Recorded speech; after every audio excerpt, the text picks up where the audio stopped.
बेटा आप सभी को याद होगा कि इंटीग्रेशन में हम लोगों ने लास्ट क्लास में एक्सरसाइज 7.10 स्टार्ट की थी और उस एक्सरसाइज में हमने 1 से 5 तक के क्वेश्चंस भी सॉल्व कर लिए हुए थे। आज हम लोग 6 या और उससे आगे के क्वेश्चन सॉल्व करेंगे। तो 6 क्वेश्चन पहले से ही मैंने लिख रखा हुआ है।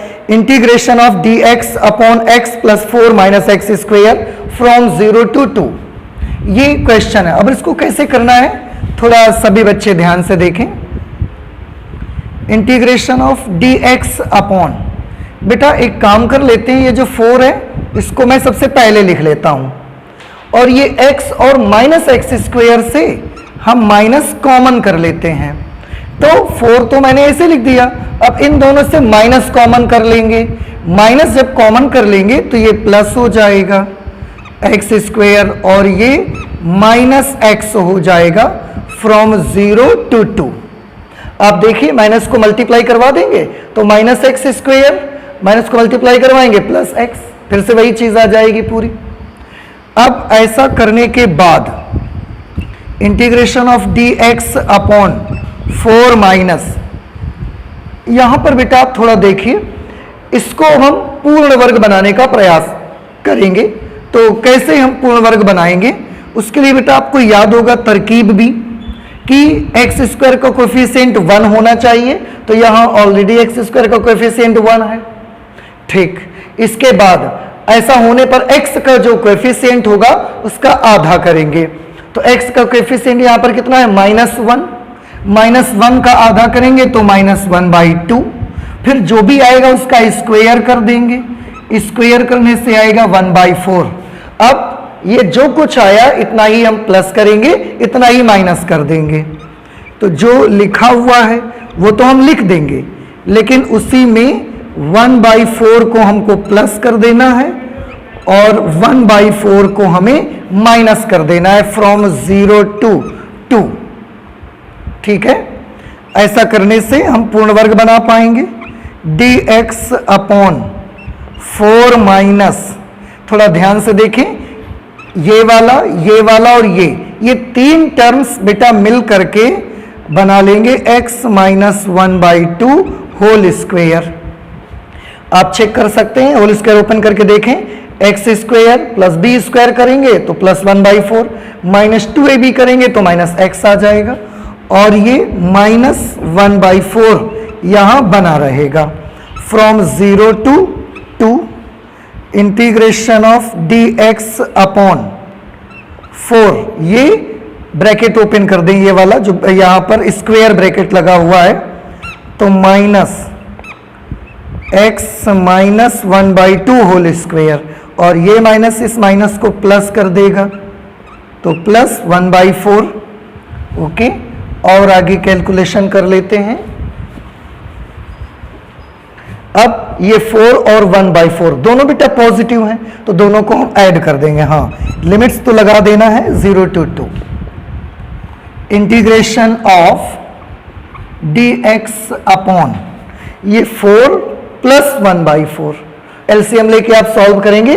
4 4s are 16 plus 1 17, 17 upon 4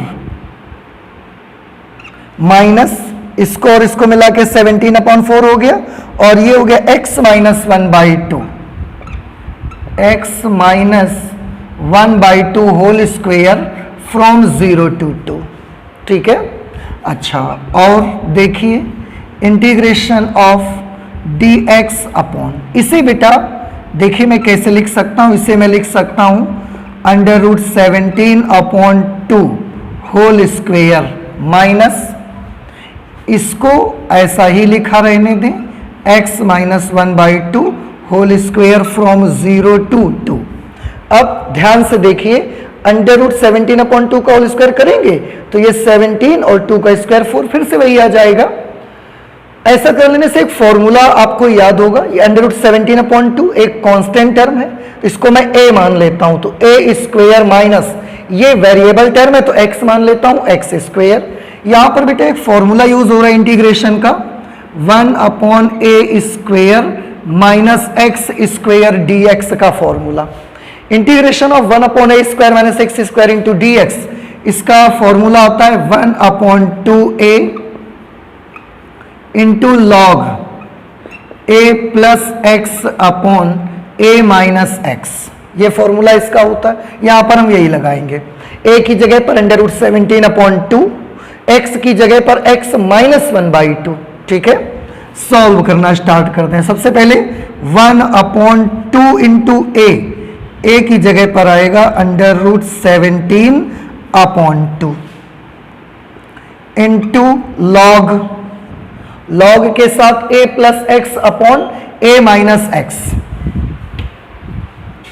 a plus x √17/2 plus x की जगह पर x minus 1/2 upon a minus x आएगा। तो a माइनस एक्स करेंगे हम यहां पर, तो ये हमको मिलेगा √17/2 माइनस करेंगे तो निशान बदल जाएगा और ये हो जाएगा माइनस एक्स प्लस 1/2, ऐसा मुझे मिल जाएगा। और लिमिट्स भी इसमें बेटा यूज करनी पड़ेंगी मुझे, तो यहां पर मैं मॉड्यूलस लगा देता हूं और यहां पर ये लिमिट्स फ्रॉम 0 to 2 मैं लिमिट्स यूज कर लेता हूं। ठीक है, अच्छा, तो ये वाला फॉर्मूला मैंने लगा दिया। हाँ, आप सोचेंगे इसका पूरे इंटीग्रल में तो 1/2a भी आता था, लेकिन आपने इसको बाहर कर लिया है। तो बेटा मैंने इसको इसलिए बाहर कर लिया है क्योंकि ये कांस्टेंट टर्म है और कांस्टेंट टर्म को लिमिट अप्लाई करते समय कोई इंपॉर्टेंट रोल उसका नहीं होता है, इसलिए मैंने उसको बाहर कर लिया है। यहां आप 2 से 2 कैंसिल कर सकते हैं, दिस विल बी 1/√17। अब इसे कैलकुलेट करना है मुझे, तो क्या करना होता है थोड़ा आप ध्यान से देखें कि इसे आप कैसे कर सकते हैं। तो सबसे पहले लिमिट अप्लाई करते समय अपर लिमिट लिखेंगे जहां जहां x है। तो चलिए पहले अपर लिमिट नोट कर देते हैं। तो ये हो गया लॉग, x की जगह 2 लिखेंगे तो ये आएगा √17/2 प्लस 2 माइनस 1/2 अपॉन, ऐसे ही यहां पर 2 लिखेंगे तो √17/2 माइनस 2 प्लस 1/2। हमने अपर लिमिट अप्लाई कर दिया, अब माइनस लगा देंगे, फिर से लॉग, और इन्हीं में अब लोअर लिमिट रखना है मुझे। तो सब जगह x की जगह 0 लिखेंगे, x की जगह 0 लिखेंगे तो ये टर्म खत्म हो जाएगा x वाला। कितना बच जाएगा, ये आ जाएगा √17/2 माइनस 1/2, क्योंकि x की जगह 0 हो गया, और ये हो जाएगा √17/2 प्लस 1/2, ब्रैकेट हमने क्लोज कर दिया। ठीक है, अब और इसे कैलकुलेट कर लीजिए, 1/√17, ये मैंने लिखा लॉग। इसको ध्यान से देखें, ये √17/2 है, ये 2 माइनस 1/2, 2 में से हाफ माइनस हो जाएगा, तो एलसीएम लेके सॉल्व करिए, 3/2 बचेगा ये आपके पास। तो ये होगा √17/2 plus 3/2 upon √17/2 minus 2 plus 1/2, minus 2 में प्लस हाफ माइनस हो जाएगा, या माइनस 2 में प्लस हाफ ऐड कर देंगे तो ये आ जाएगा -3/2। ओके, माइनस, फिर से हमने लिखा लॉगरिथम, इसमें आप सॉल्व कर देंगे तो ये आपको मिल जाएगा √17 माइनस 1/2 अपॉन, इसको कैलकुलेट करेंगे तो ये आपको मिलेगा √17 प्लस 1/2, ऐसा ब्रैकेट हमने बंद कर दिया। इस तरह से ये फॉर्मूला यूज हुआ है, मैं अब इसे इरेज कर देता हूं।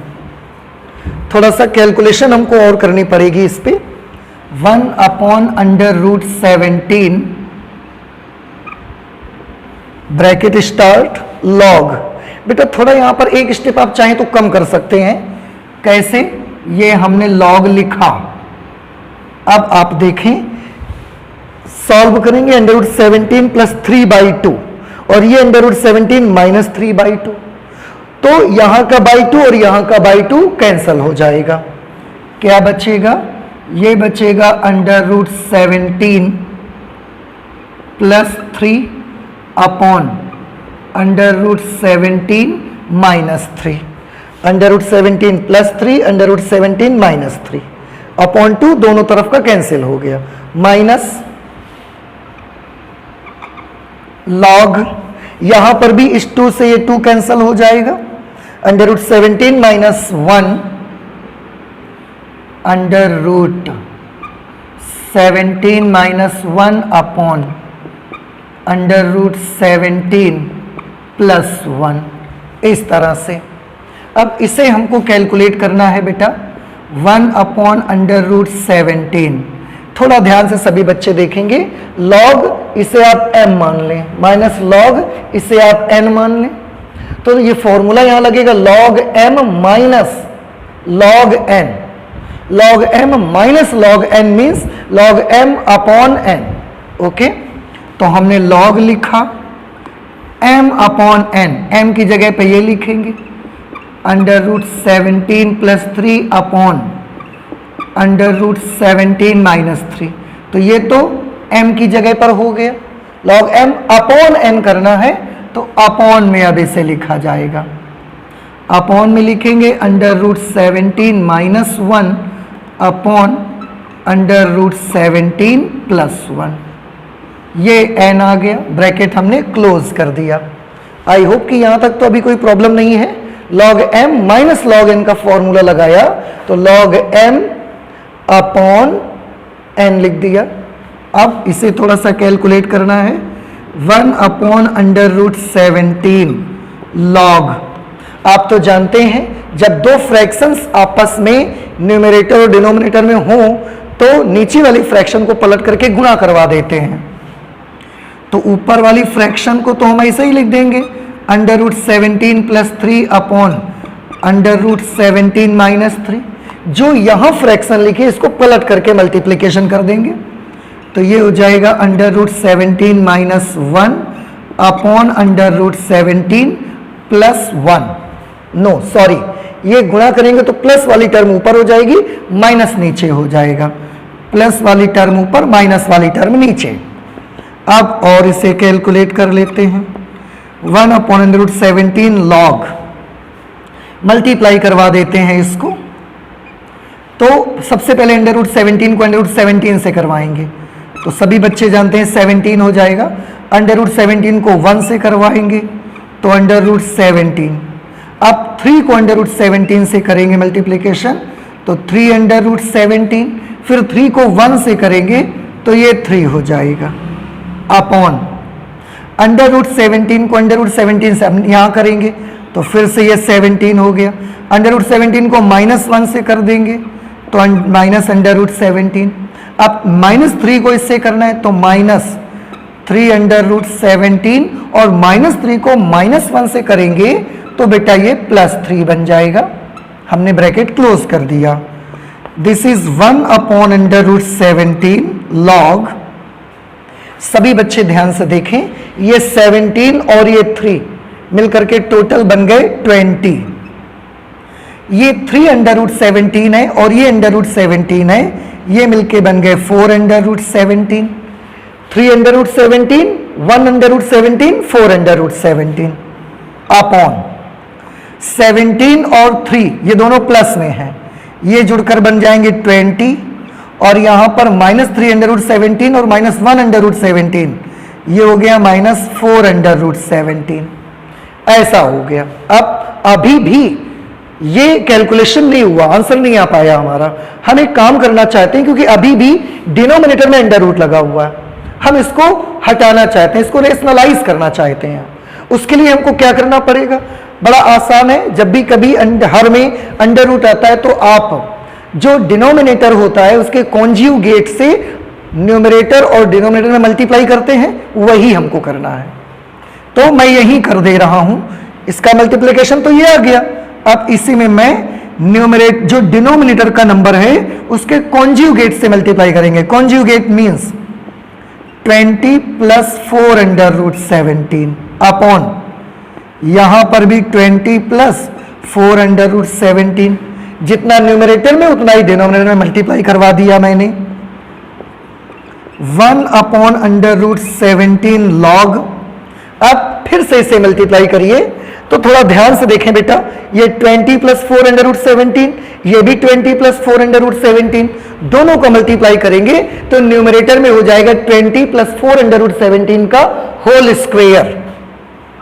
ये हो जाएगा 20 प्लस 4 अंडर रूट 17 का होल स्क्वायर अपॉन ये 20 माइनस 4 अंडर रूट 17 है और ये 20 प्लस 4 अंडर रूट 17 है।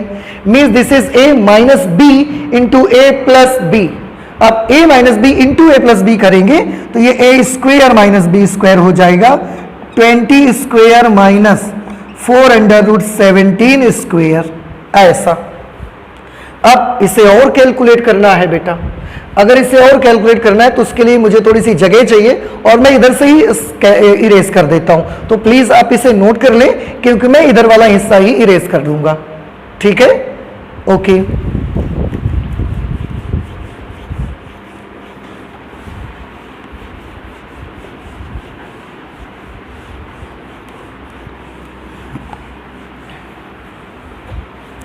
अच्छा, अब और देखते हैं।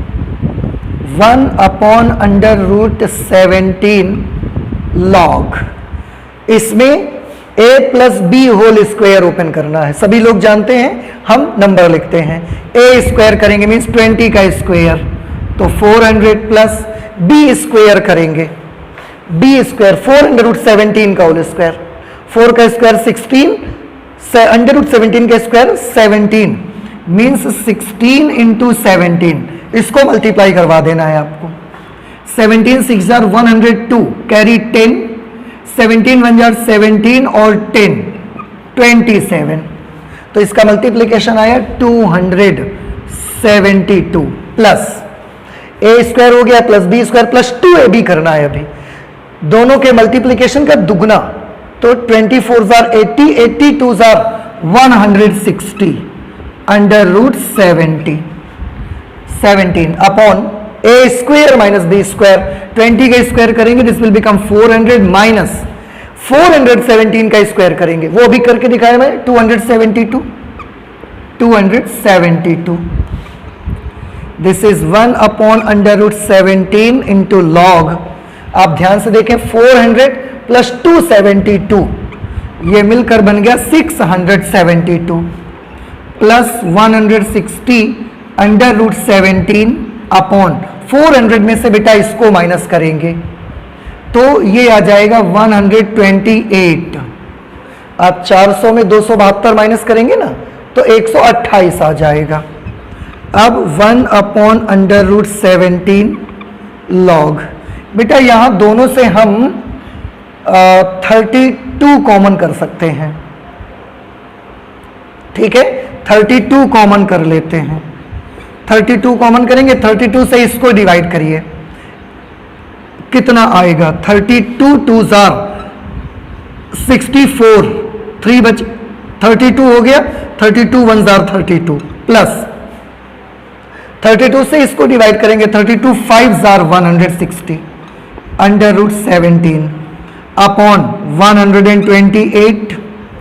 32 से आप इसको काटेंगे 4 टाइम्स में ये कैंसल हो जाएगा, इस तरह से आपका आंसर आएगा 1 upon under root 17 into log 21 plus 5 under root 17 upon 4। ये हमारा आंसर आया, फाइनल आंसर आपके क्वेश्चन नंबर जो भी था ये 6 नंबर क्वेश्चन था हमारा। आई होप कि आपको समझ में आ गया होगा। इंटीग्रेशन में कुछ खास नहीं था, कैलकुलेशन थोड़ा लंबा हुआ और कैलकुलेशन बड़ा सिंपल है, सिंपल सी मैथमेटिक्स का यूज हुआ है, उससे आप कर सकते हैं। तो चलते हैं नेक्स्ट क्वेश्चन सॉल्व करते हैं, क्वेश्चन नंबर 7।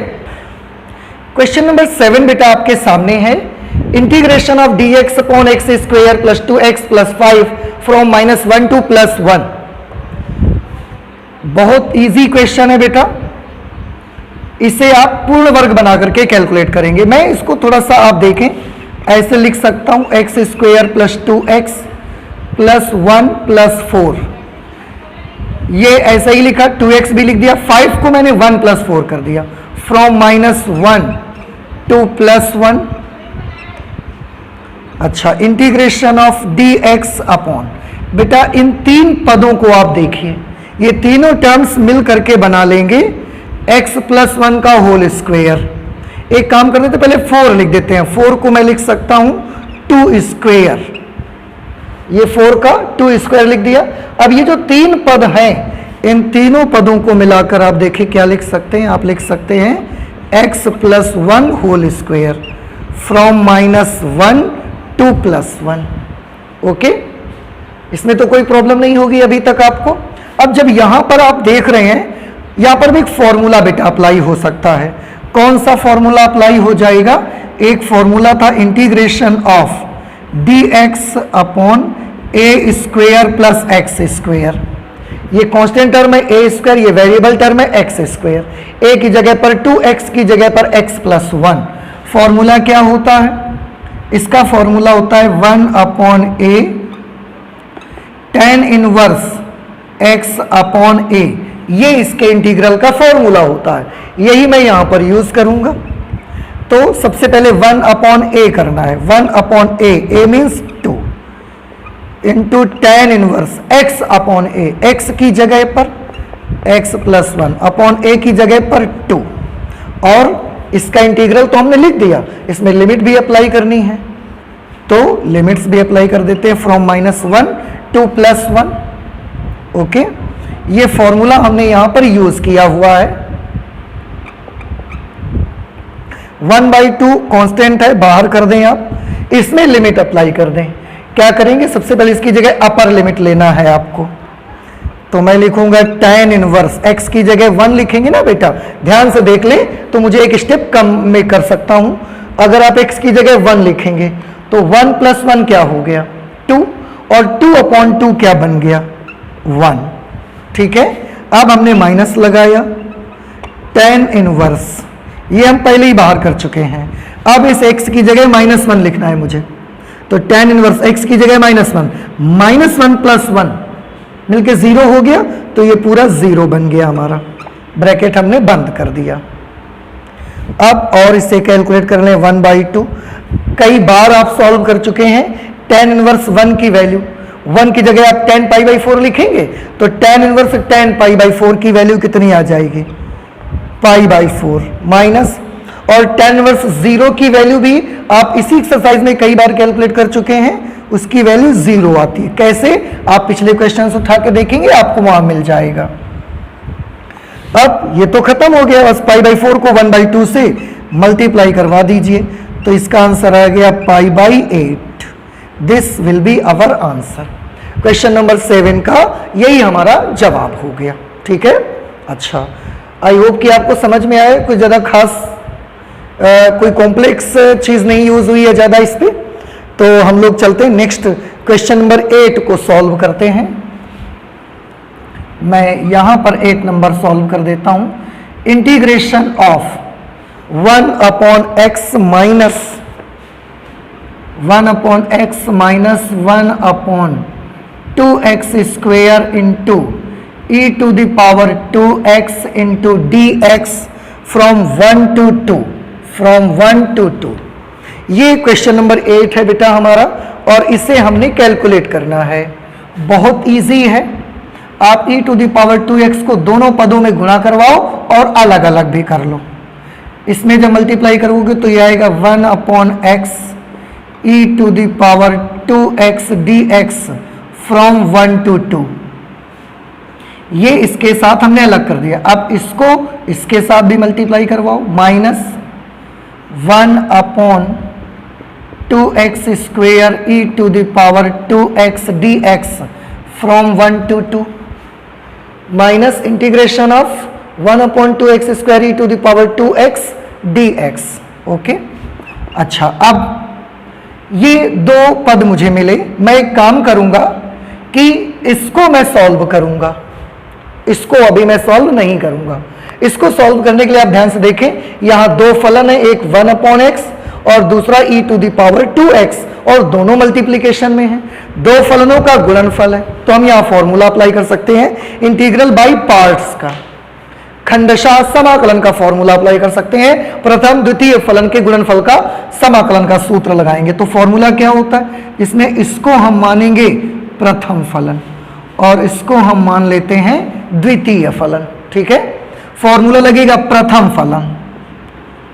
प्रथम फलन दूसरे का समाकल e⁻²x का समाकलन, e⁻²x का समाकलन आएगा e⁻²x/2। कैसे कि e की घात x का e की घात x होगा, लेकिन x के साथ 2 का गुणा है तो वो 2 भाग में आ जाएगा।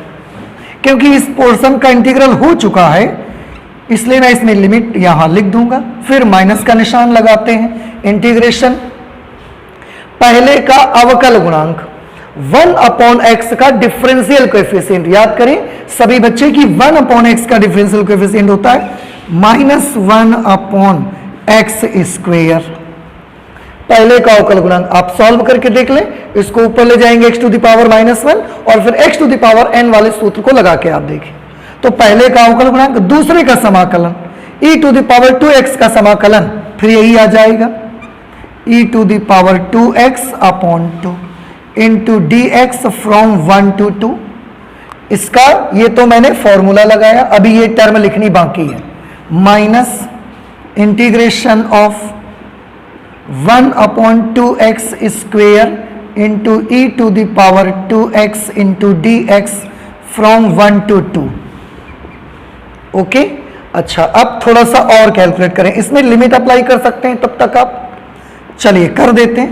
पहले जहां जहां x सब जगह 2 लिखना है आपको, तो मैंने लिखा 1/2 इंटू e⁻, बेटा जब इस x की जगह 2 लिखेंगे तो 2 2s ये 4 बन जाएगा, /2 माइनस लगा दिया हमने।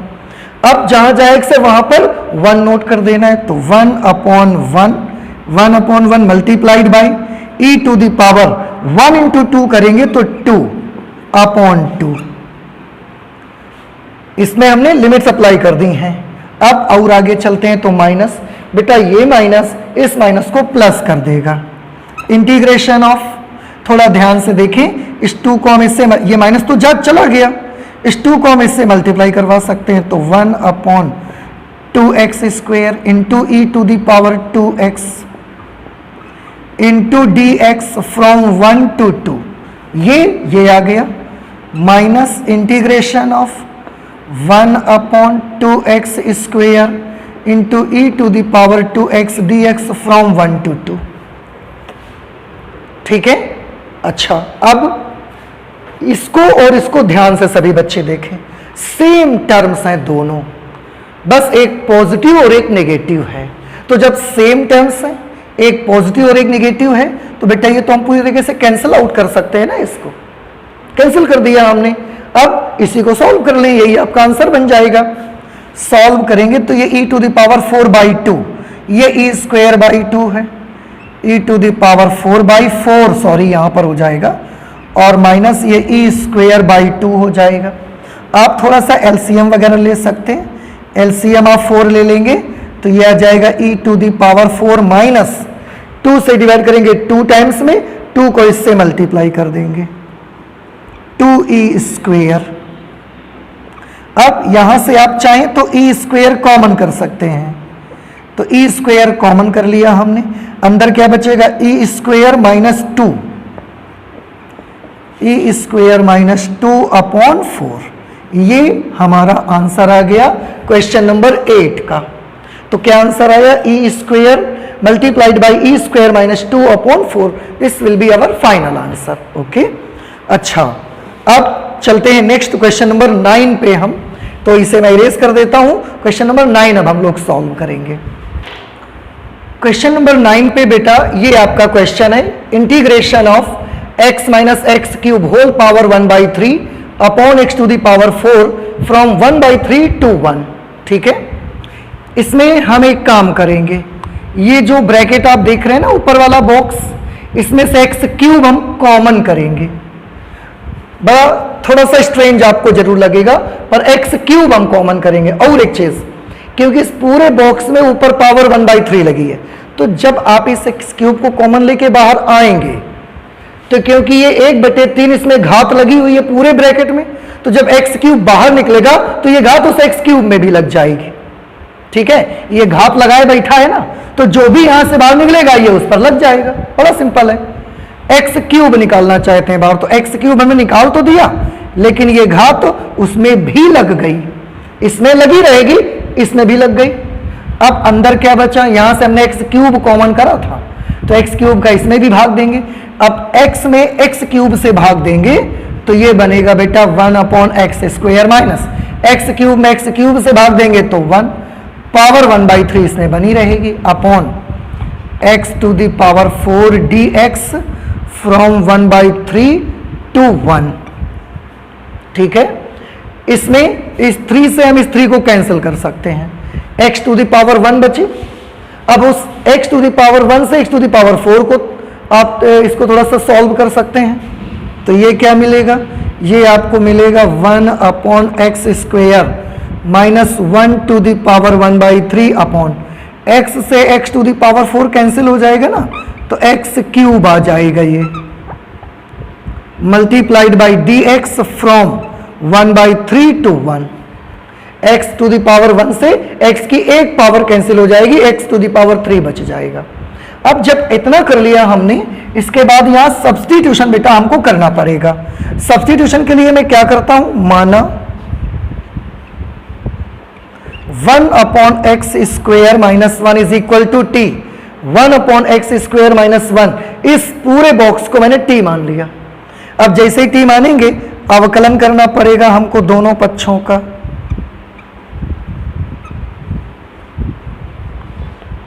तो differentiating on both sides 1/x² का डिफरेंशियल कोएफिशिएंट, x² को ऊपर ले जाइए तो x⁻⁻² हो जाएगा, और उसके बाद x⁻n के अवकलन का सूत्र आप लगाएंगे और अवकलन करेंगे तो इसका अवकलन आएगा -2/x³ dx, -2/x³ dx और 1 का 0 is equal to dt।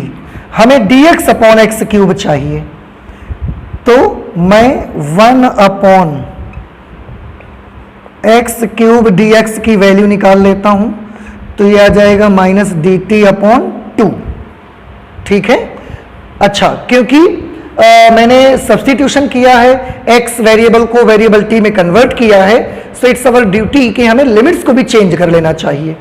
Limits को चेंज कर लेना चाहिए तो हम कैसे करेंगे, if x is equal to, आप पहले भी बहुत बार ऐसा कर चुके हैं, तो एक बार x की जगह 1/3 लिखकर t निकालो, एक बार x की जगह 1 लिखकर t की वैल्यू निकालो। पहले मैं x की जगह 1/3 लिखता हूं, if x is equal to 1/3 then t is equal to, यहां 1/3 लिखेंगे बेटा, तो 1/1/3 का स्क्वायर करेंगे 1/9, वो 9 प्लट के ऊपर आ जाएगा, तो 9 - 1 सॉल्व करने से ये बन जाएगा 8। फिर से देख लें, x का स्क्वायर करना मतलब 1/3 का स्क्वायर, अब 1/3 का स्क्वायर करेंगे तो 1/9, लेकिन वो तो अपॉन में है तो पलट के ऊपर आ जाएगा, 9 - 1 8 बना लेगा। इसके बाद if x is equal to 1, अगर x की जगह 1 होगा तब t की वैल्यू कितनी आएगी, तो बेटा x की जगह 1 लिखोगे, 1 का स्क्वायर करोगे 1 आएगा, 1 से 1 को डिवाइड करोगे 1 आएगा, 1 में 1 माइनस कर दोगे तो 0 आ जाएगा। ठीक है, अब ये सारी वैल्यूज हम इसमें अप्लाई कर देते हैं, देयरफॉर इंटीग्रेशन ऑफ, इसी में मुझे अप्लाई करना है, ध्यान से देखें, 1/x² माइनस 1, 1/x² माइनस 1, इसकी जगह मैं क्या लिख सकता हूं, t, और t की घात 1/3, t⁻⁻⁴, इसका काम खत्म। dx/x³, dx/x³, ये -dt/2 लिखना पड़ेगा मुझे, तो -dt/2, वो /2 आप चाहें तो बाहर लिख सकते हैं।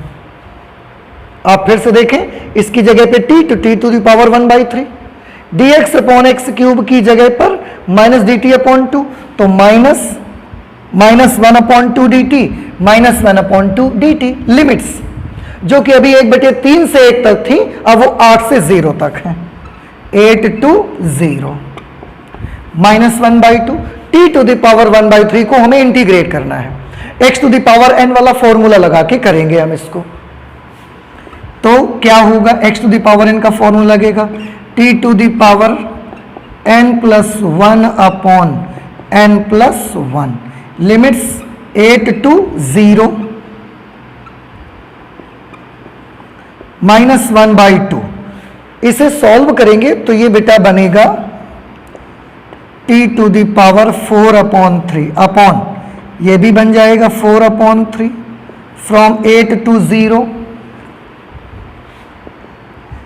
इसका कोई काम नहीं है, आप बाहर कर लें, लेकिन क्योंकि अपॉन में तो पलट के बाहर होगा, 3 ऊपर हो जाएगा, 4 नीचे, 4 नीचे तो 2 से मल्टीप्लाई हो जाएगा, तो ये बन जाएगा -3/8।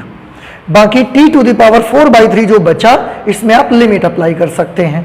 तो सबसे पहले t की जगह अपर लिमिट लिखेंगे 0 टू द पावर 4/3 माइनस, अब इसी t की जगह लोअर लिमिट लिखेंगे 8 टू द पावर 4/3 ऐसा। अब और इसे कैलकुलेट करिए -3/8 बेटा ये तो 0 ही हो जाएगा, माइनस 8 टू द पावर 4/3 इसको मैं लिख सकता हूं 2³ 8 को मैं लिख सकता हूं 2 टू द पावर 3 8 को, ऊपर पावर 4/3 बनी रहेगी 4/3। आप देखें इस 3 से ये 3 कैंसल हो गया, 2 टू द पावर 4 आ गया, तो -3/8 और ये माइनस माइनस आप चाहें तो प्लस कर सकते हैं, प्लस कर लीजिए, माइनस और माइनस मिलके 3/8 और ये 2 टू द पावर 4 बचा, 2 टू द पावर 4 मीन्स 16 हमने लिख दिया। अब 8 से 16 को कैंसिल करेंगे, 8 से 16 को कैंसिल करेंगे, 8 2s are 16 and 2 3s are 6। इस तरह से हमारा बेटा जो आंसर आएगा वो आंसर आएगा 6। ये हमारा क्वेश्चन नंबर 9 है। और आप मैच करिए कौन सा ऑप्शन सही है, ऑप्शन ए सही है आपका। तो यहां पर मैं लिख सकता हूं option A is correct. Okay, ये हमारा क्वेश्चन नंबर 9 था। आप देख लें, बहुत आसान क्वेश्चन है, थोड़ा सा यहां जरूर मुझे x³ कॉमन लेना पड़ा था और उसके बाद इसको t मान करके सब्स्टिट्यूशन से सॉल्व किया और बड़ा इजीली लिमिट्स अप्लाई कर दी, हमारा आंसर निकल करके आ गया। ठीक है, अच्छा अब हम सॉल्व कर लेते हैं अपने क्वेश्चन नंबर 10 को। और मैं आपको इसके साथ ये भी बता दूं कि ये हमारी इस एक्सरसाइज का सबसे लास्ट क्वेश्चन भी है। क्वेश्चन नंबर 10 में है f of x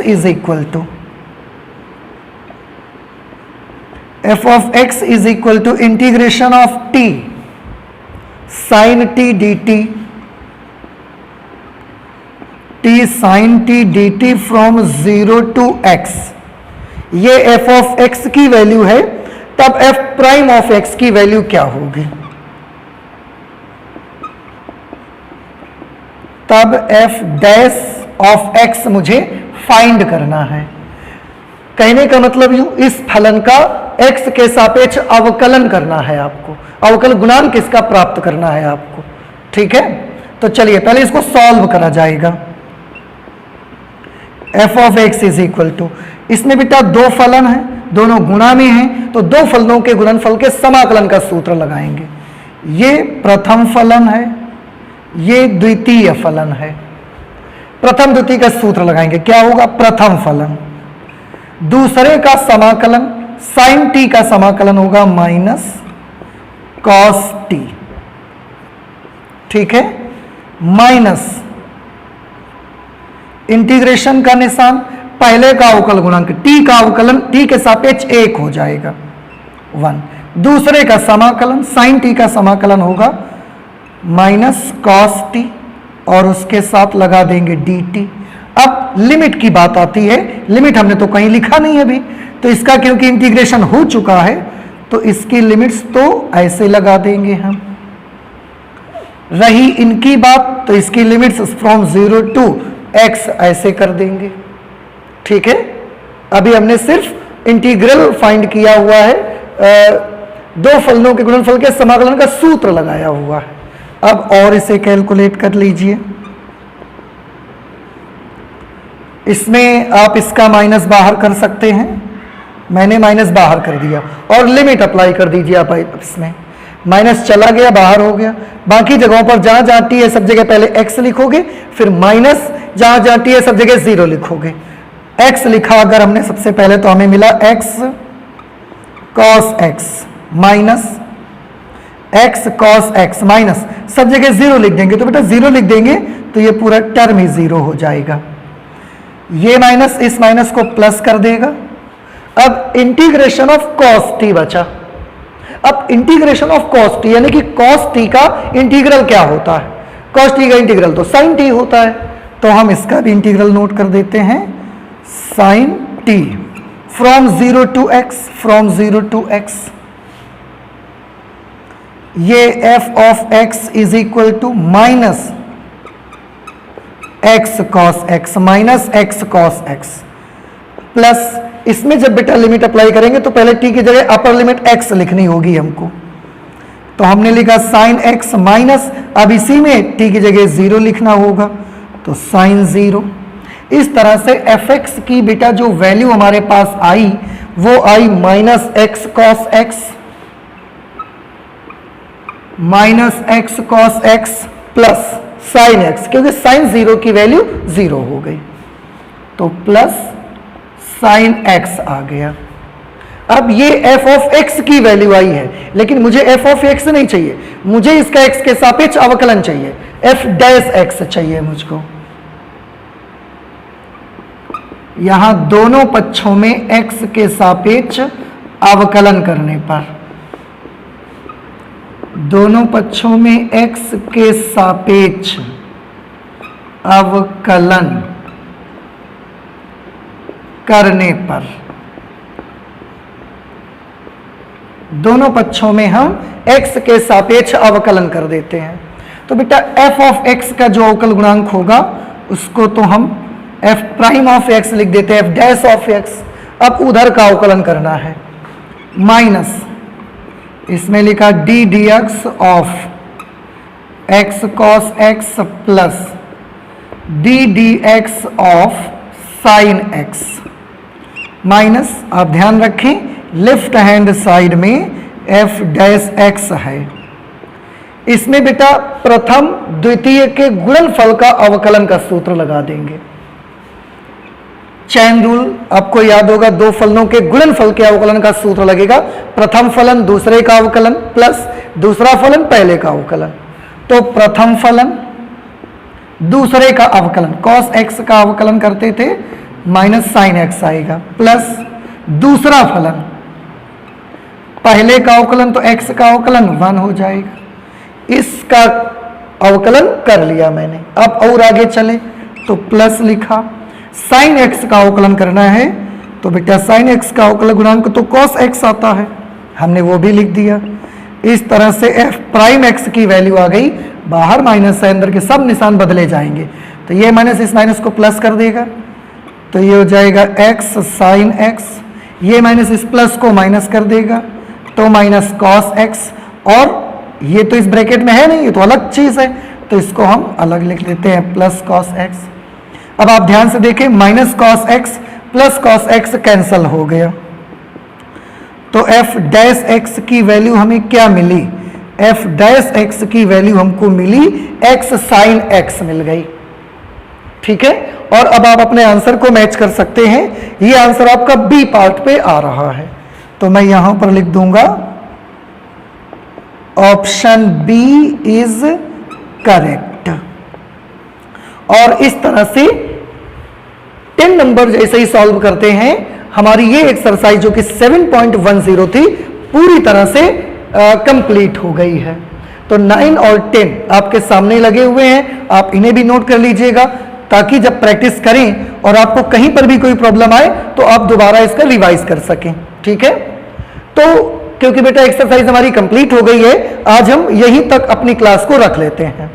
अगली बार जब हम लोग मिलेंगे तो हम लोग पढ़ेंगे some properties of definite integrals, इनको पढ़ते हैं नेक्स्ट क्लास में।